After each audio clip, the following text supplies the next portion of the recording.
नमस्कार, आदाब, सत श्री अकाल। आप देख रहे हैं यूपी 24 न्यूज़। इस वक्त हम मौजूद हैं नगर पालिका बहेड़ी में, जो कि लोकसभा पीलीभीत में पड़ता है। यहाँ के एक वरिष्ठ नेता हैं डॉक्टर नसीम अहमद, जो कि अच्छी खासी पकड़ रखते हैं क्षेत्र में, और इनका जो आकलन होता है बिल्कुल सटीक होता है। बात करेंगे लोकसभा चुनाव में।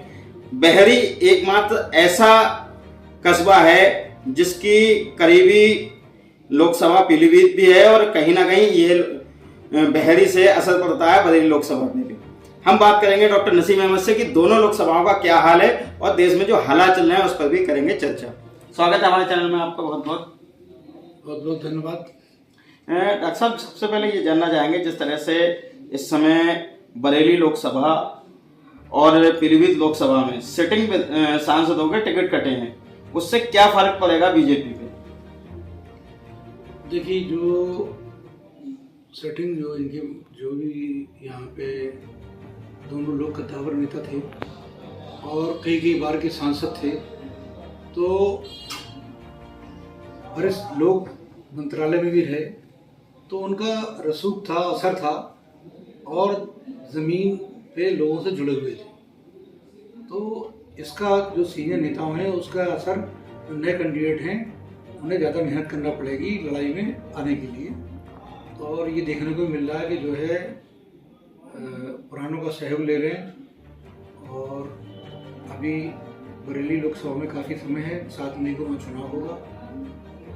अब रहा पीलीभीत का, पीलीभीत के अंदर बहेड़ी तहसील जो है जिला बरेली की है, लेकिन दुर्भाग्य इसका ये है कि पीलीभीत लोकसभा में जुड़ती है, कभी ये नैनीताल में हुआ करती थी। तो पीलीभीत के अंदर अब जो वरुण गांधी पहले थे यहाँ प्रत्याशी, वो चुनाव नहीं लड़ रहे हैं, उन्होंने इनकार कर दिया है। उसके बाद यहाँ से जो कैबिनेट मंत्री हैं जतिन प्रसाद जी, उनको वहाँ से टिकट दिया गया है। और पूर्व मंत्री जो अनीस अहमद का बुल्लू बाबू और पूर्व मंत्री बाबा साहब गंगवार, ये त्रिकोणीय मुकाबला है। अभी क्योंकि नॉमिनेशन ही हुआ है और चुनाव का जो प्रचार का समय शुरू होगा, तो धीरे धीरे आगे जैसे चुनाव बढ़ेगा तो ये पता चलेगा कि वोट किस करवट बदलेगा। जिस तरह से आपने बताया कि त्रिकोणीय मुकाबला हो सकता है, लेकिन एक बड़ा वोट बैंक बंगाली वोटों का है। चूंकि बदल गांधी नहीं है, बदल गांधी की पत्नी बंगाली है, उसका असर जो है बंगाली वोटों का जाता था, बदल गांधी की तरफ वोट पड़ते थे। तो क्या बदल गांधी के ना होने से ये वोट कहीं और जाएगा? बंगाली वोट अभी जो है असमंजस की स्थिति में है। अभी उन लोगों ने कोई डिसाइड नहीं करा है, क्योंकि मेरी लगातार जो बहेड़ी विधानसभा भी है, वो उसमें भी बुढ़िया कॉलोनी, बंगाली कॉलोनी और आपके सिली कॉलोनी, इससे लेके जो बॉर्डर मिलता है पीलीभीत का, वहाँ बंगालियों का अपना वर्चस्व है। लेकिन अभी शुरुआत है, लेकिन हाँ, बंगाली एक बहुत महत्वपूर्ण भूमिका निभाएंगे इस संरक्षण के रिलेटेड। अब बात करें बरेली लोकसभा की, कद्दावर नेता रहे, 8 बार के सांसद रहे, मंत्री रहे, उनका टिकट काटकर आपके ही तहसील के, आपकी विधानसभा के पूर्व विधायक छत्रपाल गंगवार को टिकट दे दिया गया है। कितने सफल होंगे छत्रपाल गंगवार बरेली लोकसभा में? देखिए, बरेली लोकसभा में जो है नॉमिनेशन अभी हुए नहीं, और नॉमिनेशन के बाद धीरे धीरे प्रक्रिया जो है, क्योंकि 1 महीना पूरा अप्रैल बचा हुआ है और पूरा जो है आपका 7 दिन मई का बचा हुआ है। कितना कवर कर पाते हैं ये यहाँ के जो नए कैंडिडेट हैं माननीय छत्रपाल जी, उन्हें वहाँ पे बहुत मेहनत करना पड़ेगी, क्योंकि ऑलरेडी वहाँ से जो है पूर्व सांसद प्रवीण सिंह ऐरन पहले भी 2009 में वहाँ के कद्दावर नेता संतोष गंगवार को हरा चुके हैं। इसलिए टफ मुकाबला है बरेली का। अच्छा, जिस तरह से मुस्लिम वोटों की राजनीति करती है समाजवादी पार्टी, आजम खां जेल के अंदर हैं, मुख्तार अहमद की मौत हो गई, और लगातार ये सपा से भी जुड़े रहे थे मुख्तार अहमद। इससे पहले भी कई चीज़ें ऐसी देखने को मिली। तो जो सपा मुस्लिम वोटों पर दावा करती है, तो आपको क्या लगता है इस चुनाव में समाजवादी पार्टी को मुस्लिम वोट पड़ेगा या फिर नाराज है? देखिए, समाजवादी पार्टी ने केवल मुसलमानों को ठगने का काम किया। जब से आप देख रहे हैं कि पिछले चुनाव से, चाहे वो आपके हरियाणा के अंदर मेवात में मुसलमानों पे हमले हुए, उनके घर बुलडोजर तोड़े गए, मुजफ्फरनगर में एक छोटे से बच्चे को मारा गया और उस पर कोई भी माननीय पूर्व मुख्यमंत्री का स्टेटमेंट अखिलेश जी का नहीं आया। उसके अलावा लगातार जो अतीक अहमद की मांग सबसे पहले विधानसभा में अखिलेश यादव जी ने उठाई कि दिन दहाड़े वहाँ गोली चल गई, और उसके बाद अतीक अहमद को भी एक आज तक समझ में नहीं आया किस रहस्यमय तरीके से उनको भी पुलिस की सुरक्षा में और वहाँ बेरहमी से उन्हें मार दिया गया। इससे पहले ये लोग मुसलमानों को एक ये दुख था। उसके बाद मुख्तार अंसारी, जो आज आप इंटरव्यू कर रहे हैं, जिनको आज सुपुर्द खाक करा गया है, उस परिवार ने इस देश की आज़ादी में बहुत बड़ा योगदान दिया। डॉक्टर एम ए अंसारी को कौन नहीं जानता है, जो उस वक्त की इंडियन नेशनल कांग्रेस के 1927 में प्रेसिडेंट थे। उनके परिवार, डॉक्टर एम ए अंसारी का नाम आज विदेशों में भी, इंग्लैंड के अंदर भी उनके नाम से वहाँ संस्थाएं चल रही हैं। उसके बाद ब्रिगेडियर उस्मान, जो उन्होंने पाकिस्तान के छक्के छुड़ाए थे 1947 के अंदर, जब देश बंटवारा हो रहा था, 48 में कश्मीर पे कब्जा हो रहा था, जिन्हें नौशेरा का शेर कहते हैं। तो ब्रिगेडियर उस्मान के बारे में एक चीज़ बहुत मशहूर है, मैं आपको रोकूंगा थोड़ा सा, कि जब पाकिस्तान और हिंदुस्तान का बंटवारा हुआ और नौशेरा का शेर कहा जाने लगा, तो मोहम्मद अली जिन्ना ने कहा था कि आप पाकिस्तान आ जाइए और हम आपको जनरल बना देंगे, तीनों सेनाओं का प्रमुख बना देंगे। उसके बाद भी ब्रिगेडियर उस्मान बाहर नहीं गए थे। तो ये देशभक्ति जो है, तो आपको क्या लगता है ऐसे देशभक्त लोगों के घर में जो बच्चा पैदा हुआ वो माफिया हो सकता है? नहीं, बिल्कुल। देखिए, माफिया कहना तो बिल्कुल गलत इसलिए है कि जब तक आरोप सिद्ध ना हो जाए। जो अभी अंडर ट्रायल थे, कई उसमें मुकदमा उनके जो है बरी हो चुके थे। दूसरी बात, जिन लोगों की उस क्षेत्र में मदद करी, जो हमारे गैर मुस्लिम भाई भी थे, वो इंटरव्यू में देख रहा हूँ खुद रो रहे हैं, कह रहे हैं हमारा मसीहा चला गया। जो हमारे बच्चों की शादियों में मदद करता था, हमारे जो डेली के रूटीन खर्चे थे, चूल्हा चौकी, इसमें सब मदद करता था, वो हमारे लिए एक बहुत बड़ा मसीहा था। वहीं जो गोदी मीडिया है वो अपनी तरीके से पेश कर रही है, लेकिन मुख्तार अंसार का परिवार देशभक्त परिवार है।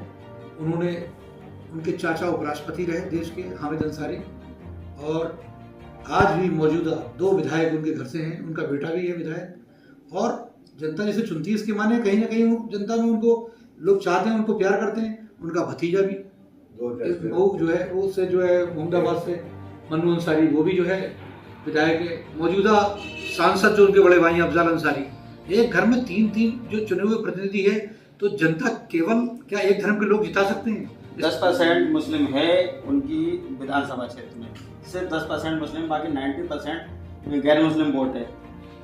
बिल्कुल सही कहा आपने। देखिए, वो विकास के नाम पे जीतते हैं, गरीबों की मदद करते हैं। आज पूरा गाजीपुर ही बन रहा, और पूरा जो आप मोहम्मदाबाद था, उसके बाद मऊ था, जो आसपास एरिया था, उस पर लोगों को एक सदमा था। जो ऐसा परिवार जिसने देश आज़ादी के लिए लड़ा, पाकिस्तान जाने को तैयार नहीं हुआ, पाकिस्तान से जिना से मना कर दिया उन्होंने पाकिस्तान में जाने के लिए, तो एक दुखद घटना है और इसकी इंक्वायरी होना चाहिए। और इन सब कांडों पर लगातार जो राष्ट्रीय अध्यक्ष समाजवादी पार्टी के अखिलेश यादव कुछ खुल के बोल नहीं रहे हैं, गोल मोल बात करते हैं। मुरादाबाद सीट जो मुस्लिम बहुल एरिया एसटीएसएन थे, कुछ गिने चुने सांसद हमारे जाते हैं अल्पसंख्यकों के, आपने उनका टिकट काट दिया, रुचि वीरा को वहां से दे दिया। बाहर के प्रत्याशी लाके, जो मुरादाबाद का रहने वाला है, और एक बिजनौर की प्रत्याशी आपने भारी कैंडिडेट लाके और उस बहुत सीट पर दिया जहाँ 55% माइनॉरिटीज रहती है। दूसरा, जो आपने रामपुर पर टिकट दिया है, वहाँ पे भाई आजम खां उनकी सालों से कुर्बानी रही, उनकी पसंद से ना दे के आपने अपनी मनमानी वहाँ करी है। तो हर जगह उधर मदरसा बोर्ड सरकार ने जब ख़त्म करा तो राष्ट्रीय अध्यक्ष ने कोई स्टेटमेंट नहीं दिया। आज इतने मदरसे हैं कि लोग 8-9 हज़ार वहाँ जो मदरसे के स्टाफ है जो जुड़ा हुआ है वो बेरोजगार हो जाएगा। उसके बाद उसके परिवार की हालत क्या होगी। हाई कोर्ट ने जो स्टेट हाई कोर्ट से जो फैसला आया है, अब जो कुछ टीचर हैं वो सुप्रीम कोर्ट जाने की तैयारी कर रहे हैं, लेकिन जो सबसे बड़ा बोर्ड समाजवादी पार्टी लेती है 97%, 98% पिछली बार जो यहाँ पे विधानसभा का चुनाव रहा, लेकिन उसके बाद कोई रेस्पॉन्स नहीं मिलता मुसलमानों को, केवल और केवल ठगने का काम किया है और जनता इसका सबक सिखाई। तो आप स्पष्ट तौर पर ये कह रहे हैं समाजवादी पार्टी मुस्लिमों की हितैषी पार्टी नहीं है? बिल्कुल बिल्कुल। जो है मुस्लिम जब जब परेशानी में आया है तो आवाज़ कहीं से समाजवादी पार्टी के राष्ट्रीय अध्यक्ष जी ने कोई आवाज़ नहीं उठाई। जिस तरह से आपने आकलन किया, जिस तरह से आपने बताया, एक चीज़ और जानना चाहेंगे, हमेशा ये होता रहा है कि मुस्लिम ने वोट दिया, ऐसे दिया, ऐसे दिया, ऐसे दिया, क्या आप ये संदेश नहीं देना चाहेंगे कि मुस्लिम एकजुट होकर एक जगह वोट दे? नहीं, बिल्कुल। इस वक्त जो हालात ऐसे हैं कि इकट्ठे हों और एक साथ वोट दें, क्योंकि जो हालत है कि पता है जैसे आज हमारे मराठी के साथ हो रहा है, आप किसी मुसलमान के साथ जुल्म होता तो आप आते नहीं। देवरिया में अगर एक यादव को मार दिया जाता है तो वहाँ आप पहुँच जाते हैं, आपके लिए वहाँ समय है। यहाँ इतनी बड़ी घटना हो गई, आप यूपी में कई मॉब लिंचिंग हुई, आप तो पत्रकार हैं, इसके अलावा कई घटनाएं ऐसी हो गई। हमारे CAA जब दूसरी बार अब लागू करा गया, कोई भी समाजवादी पार्टी की तरफ से कोई स्टेटमेंट नहीं आया, ना कोई प्रदर्शन करा गया है, केवल वोट की राजनीति कर रहे हैं ये लोग। और आने वाले दिनों में ये जो क्षेत्रीय पार्टियां ये खत्म हो जाएंगी, केवल राष्ट्रीय पार्टियों में चुनाव होगा। कहीं ना कहीं क्या डॉक्टर नसीम अहमद हमें लोकसभा चुनाव में देखने को मिलेंगे प्रत्याशी के तौर पे? आप फिलहाल तो सक्रिय हैं, लगातार जनता के साथ हैं और बहुत सारी चीज़ें आप करते रहते हैं, कुछ चीज़ें पता लग जाती हैं, कुछ पता नहीं लग पाती हैं, बड़ा खामोशी से करते हैं। क्या डॉक्टर नसीम अहमद इस बार के लोकसभा चुनाव में चुनावी सभा में दिखाई देंगे? नहीं, मैं जो है लोकसभा चुनाव की तैयारी से खेल के मैंने नहीं निकला था, क्योंकि समय ज़्यादा चाहिए, एरिया ज़्यादा है। मैं अपनी विधानसभा को देखूंगा और इंशाल्लाह बहड़ी विधानसभा से चुनाव लड़ूंगा। पिछले बार भी आपने मुझे कवर करा था और इंशाल्लाह फिर कवर करेंगे। और यहाँ के समाज के लिए और ख़ास तरीके से अपने माइनॉरिटीज़ के लिए वेलफेयर की जो स्कीमें हैं वो लाना है। और बहड़ी को जो आज पूरनपुर जैसी तहसील है, बीसलपुर जैसी तहसील है, आज नवाबगंज जहाँ IAS PCS निकल रहे हैं, तो हम लोगों को यहाँ जो 90% बैकवर्ड है, हमें रिजर्वेशन भी मिला हुआ है, उसका फ़ायदा हमारे बच्चे उठाएं। इन चीज़ों में हमें ध्यान देना है और आने वाले दिनों में एक आध कॉलेज का, अभी नर्सिंग कॉलेज चल रहा है, एक आध गर्ल्स कॉलेज करने का प्रोग्राम। तो ये थे डॉक्टर नसीम अहमद, जिन्होंने आकलन किया लोकसभा पीलीभीत का, लोकसभा बरेली का, बहुत सारी बातें कही, समाजवादी पार्टी पर कटाक्ष करते हुए कहा कि मुस्लिमों की हितैषी पार्टी नहीं है। बाकी मुस्लिमों से अपील की कि वो एकजुट होकर एक जगह वोट करें, भले ही किसी पार्टी को वोट करें लेकिन एक जगह वोट करें। मुख्तार अंसारी के लिए बहुत सी बातें कही। फिलहाल अभी तक के लिए बस इतना ही। लगातार ताजा अपडेट के लिए बने रहिए न्यूज UP 24 के साथ। मैं अपने सहयोगी अजीम इदरीसी के साथ, हसीन दानिश, बरेली।